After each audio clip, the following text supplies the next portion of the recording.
On national television, Senator Bernie Sanders openly criticized President Donald Trump, labeling him a dictator. Trump immediately countered with a response Sanders did not anticipate. The exchange left viewers stunned and triggered widespread discussion across the country. The studio was bright. Cameras were rolling, and millions of Americans tuned in, unaware they were about to see a defining moment. Senator Sanders leaned forward, his tone sharp, his expression tense. "President Trump is nothing but a tyrant, a dictator," he declared. His words cut through the silence. The audience gasped.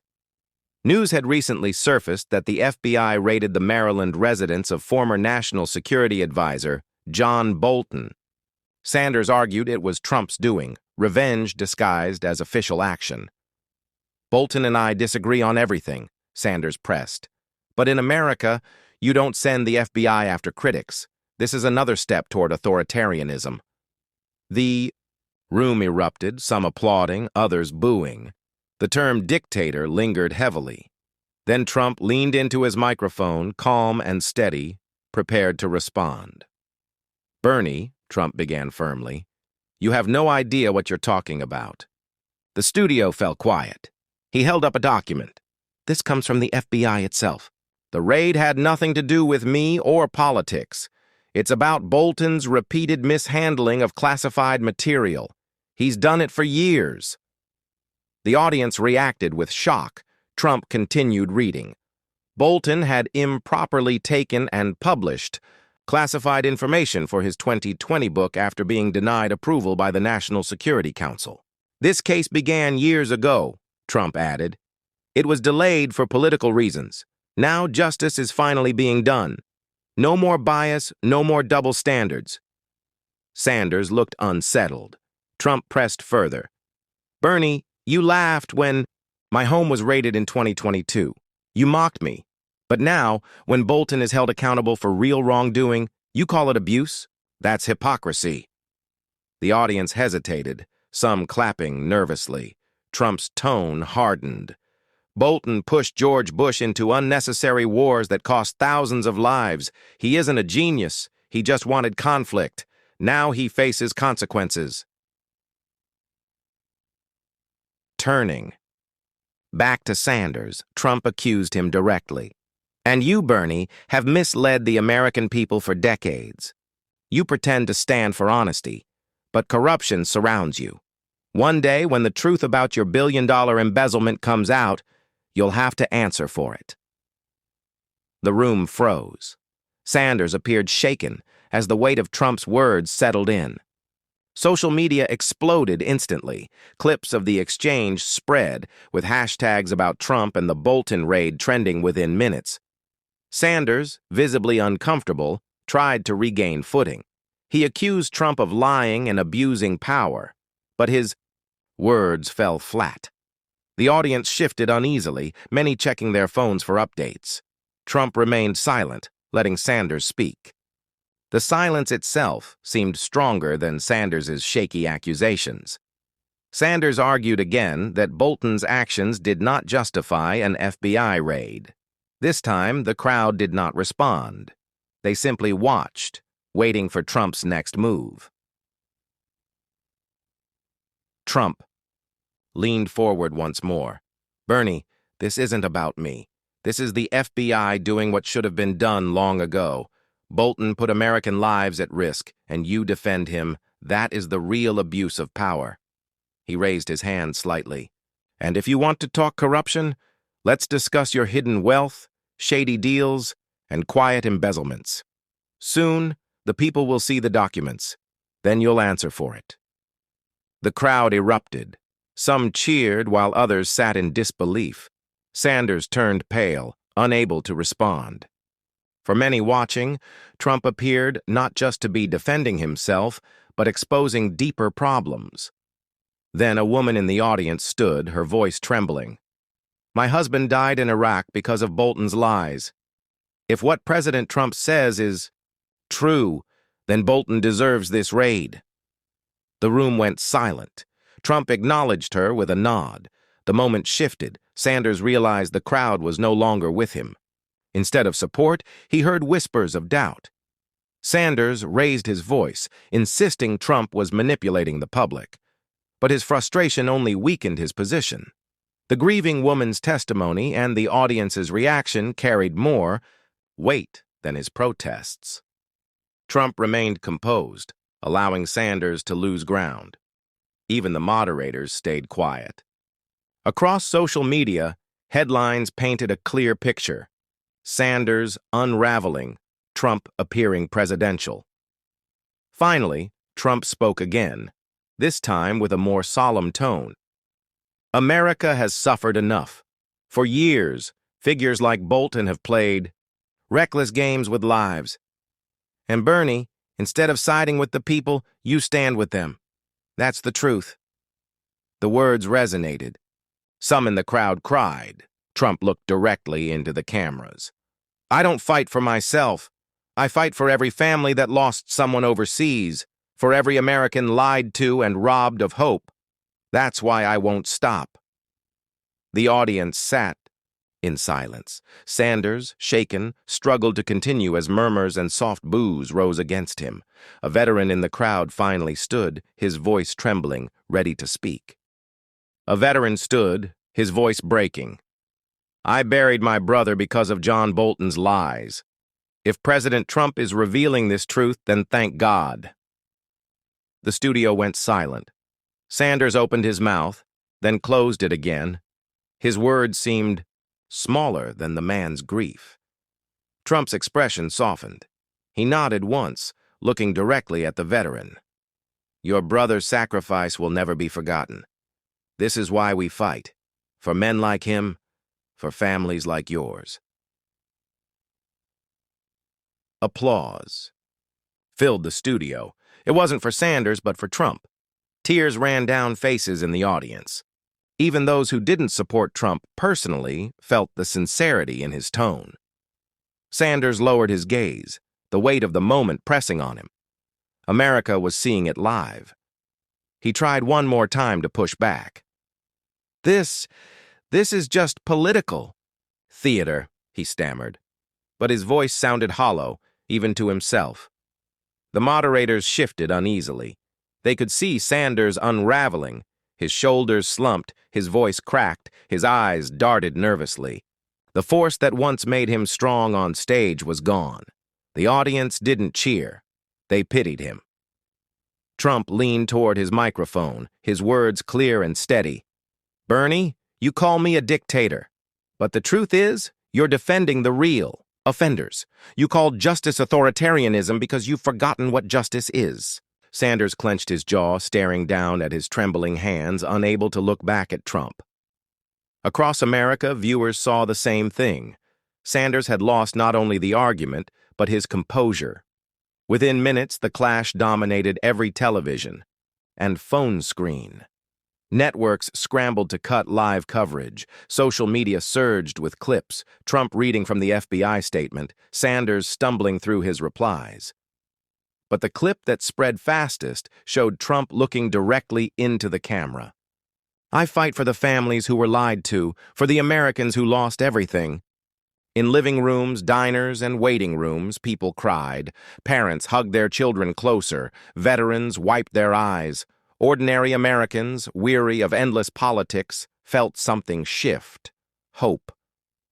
Inside the studio, applause grew stronger. People stood, clapping through tears. Sanders sat still, shrinking in his chair, while Trump remained steady and composed. For many, he looked presidential. As the debate concluded, Washington reacted within minutes. Senators, aides, and journalists scrambled.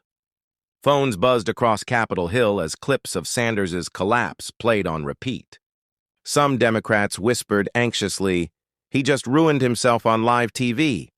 Others tried to spin it, but the damage was visible. Sanders had appeared weak and uncertain. Republican offices, on the other hand, celebrated. Staffers embraced, saying, "Trump did it again." They knew this moment would dominate headlines. Trump left the studio calmly, his Secret Service detail surrounding him. He had not only defended himself, but turned the exchange into an attack on corruption. As reporters shouted questions, he remained silent. That image, walking past flashing cameras with his head held high, became iconic within the hour. Families across the nation replayed the moment. One father in Ohio whispered to his son, "That's a real president, someone who cares." In Texas, a veteran who had doubted Trump before broke down in tears, saying, "Finally, someone is telling the truth." Across towns, churches, and community halls, the conversation spread. Trump's words resonated as more than politics. For many, they carried real meaning. Meanwhile, Sanders sat silently in the back of his car, his head in his hands. His aides avoided speaking. He replayed the debate in his mind, every moment cutting deeper. He had hoped to expose Trump, but instead, Trump had exposed him. Headlines were brutal. Sanders crumbles under Trump's fire. Trump's words move America. Sanders' hypocrisy revealed. Alone in his Senate office, Sanders stared at the headlines piling on his laptop. Social media was flooded with clips of his collapse. He replayed Trump's words again. "You've stolen from the American people. One day soon, the truth will come out." His hands trembled. Sweat dripped down his temple. He knew what Trump was referring to, and for the first time in his career, he felt something unfamiliar: fear. The roar of applause from the studio echoed in his memory. This wasn't just about politics anymore. It was about legacy. Sanders, once a fiery speaker, now felt voiceless.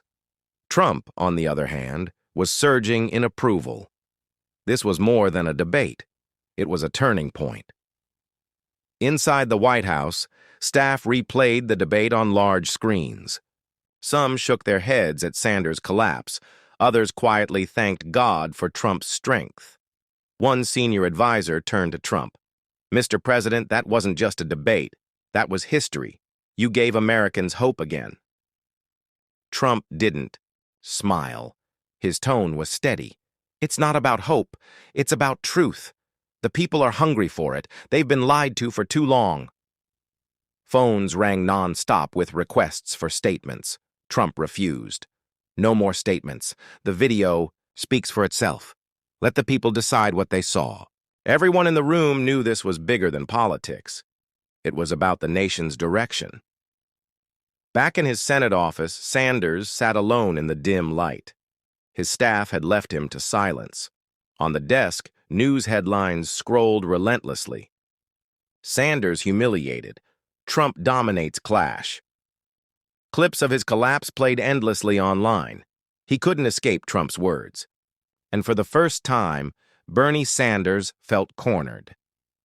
Meanwhile, across America, families, workers, and veterans watched the clips with tears and quiet nods. A mother who lost her son in Afghanistan whispered, "Finally, someone said it." A factory worker told his colleagues, "That man is fighting for us." The word dictator disappeared. What remained was the image of a leader steady in the storm. For millions, it wasn't just politics. It felt personal. By morning, every major network replayed the clash. Analysts tried to explain it, but viewers didn't need commentary. They had seen it themselves. One anchor admitted on air, "I may not agree with Donald Trump on everything, but last night he spoke with honesty and conviction that touched this country." Social media numbers broke records, tens of millions of views in hours. Hashtags like Trump Truth and Bernie Collapse trended worldwide. For Trump, it was more than victory, it was dominance. For Sanders, more than defeat, it was humiliation. In an Iowa farmhouse, a Vietnam veteran told his family, "I never thought I'd hear a president speak for people like us." His daughter, holding her child, nodded. He didn't sound like a politician. He sounded like a father who cares. Similar scenes played out across the nation. People wept together, connected by a rare sense of unity. A viral clip captured a group of firefighters gathered at their station, standing silently as Trump declared, "I fight for every family that has lost someone overseas." The men rose to their feet, saluting the screen. The video spread across the country, moving millions to tears. Trump had tapped into something deeper than politics. He had reached the nation's soul. In Washington, lawmakers scrambled to react. Democratic senators met nervously behind closed doors, while Republicans celebrated openly. One Democratic aide admitted to a reporter, "Bernie didn't just lose a debate, he may have ended his career tonight." At the same time, Trump's allies flooded social media and news outlets, amplifying his remarks. They didn't need spin. The message spoke for itself. Privately, however, there was unease among the political elite. If Trump could dismantle Bernie so easily on live television, who could possibly stand against him? The atmosphere in the Capitol was tense, the ground shifting under their feet. This was no longer just politics. It was a movement that had broken through Washington and into every home across America, and at its center stood Donald J. Trump, calm and steady. That evening, Trump entered the East Room of the White House. Cameras flashed, reporters leaned in, and millions tuned in live. He stood at the podium not as a politician, but as a man, carrying the weight of a grieving nation. "My fellow Americans," he began, voice steady but heavy with emotion, "yesterday's raid wasn't about politics. It was about protecting our country from those who think they can profit by selling out our secrets. No one, no matter their position, will ever be above the law." He paused, staring into the camera. "And to the families who lost loved ones in wars pushed by men like John Bolton, I promise you this. I will fight until my last breath to ensure their sacrifices are never forgotten. Never again will America be dragged into wars we don't need, wars that only serve corrupt interests." As he spoke, tears welled in the eyes of mothers, veterans, and workers watching at home. This was no longer politics. It was personal. Almost instantly, the nation erupted with emotion. In New York, a 9/11 widow clutched her late husband's photo as Trump's words replayed. "For the first time in years," she whispered, "I believe someone understands our pain."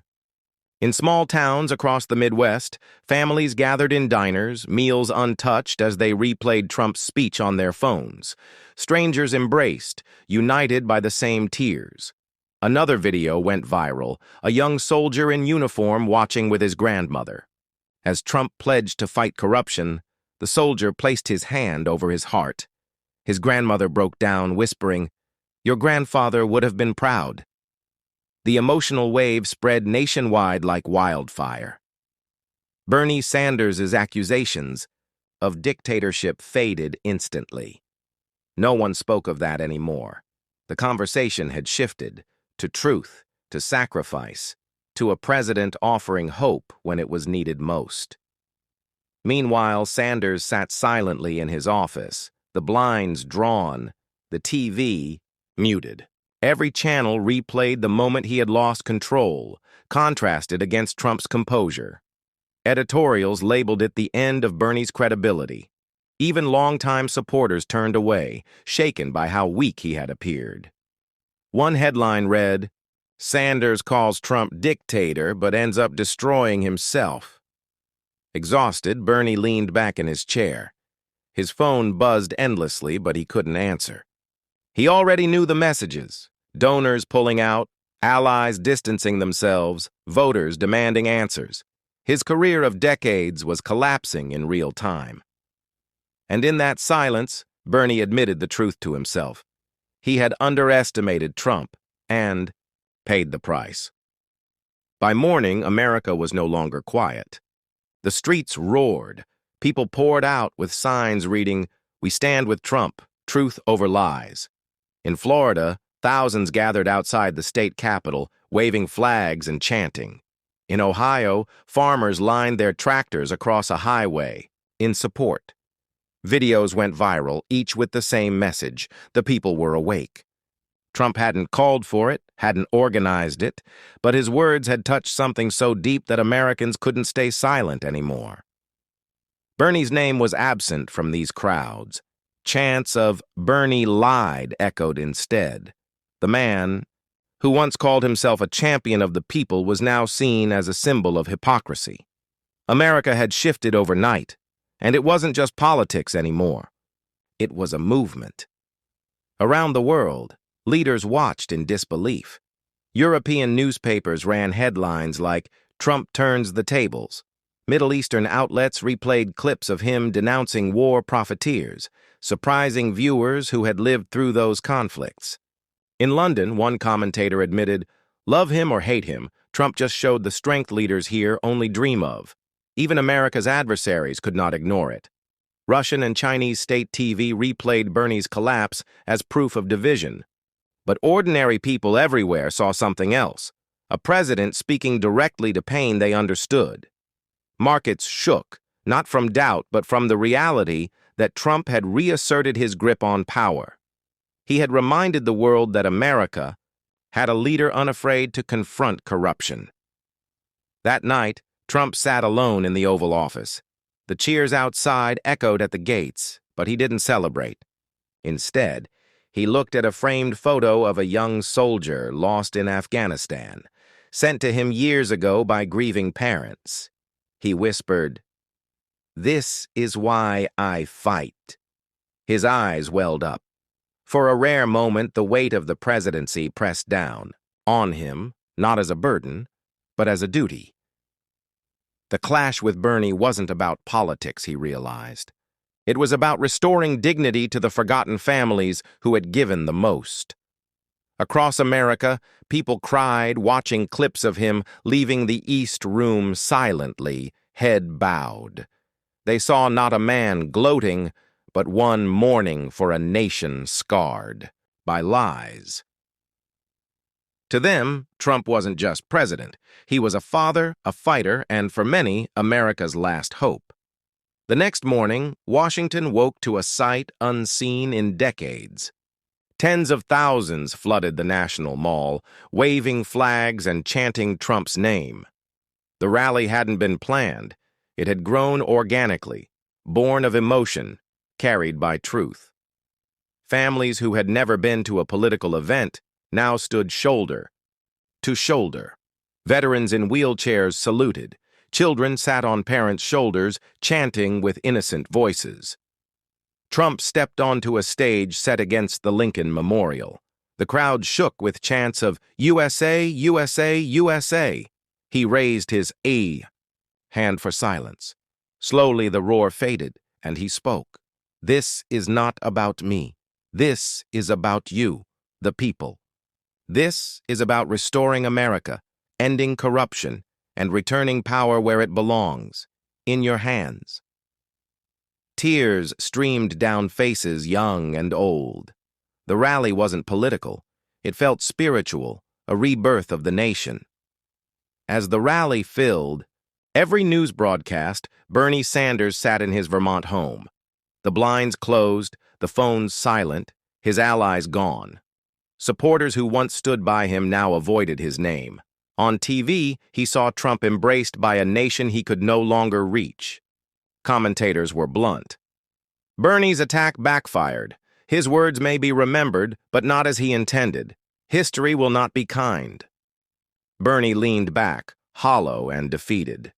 He had called Trump a dictator, but now it was Bernie who looked powerless, weighed down by failure. He switched off the television. Darkness filled the room. His era had ended. Outside, America's streets lit with fireworks and chants of unity. The people had chosen their leader. As the rally reached its peak, Trump lifted his hands toward the crowd. His voice carried across the mall and into millions of homes. "My fellow Americans, this is only the beginning. Together, we will root out corruption, restore honor, and build a nation where every child, every worker, every veteran is respected. This is your victory, not mine." The crowd erupted. Mothers hugged their children. Veterans saluted with trembling hands. Strangers embraced like family. Then Trump's voice softened, almost fatherly. If you believe in this fight, stand with me. Don't just watch history, be part of it. Like this video, share it, comment with your heart, and subscribe, because together we will build a movement no one can silence. Join our community, and let's show the world that the American spirit cannot be broken. The crowd roared, the screen faded, and America wept.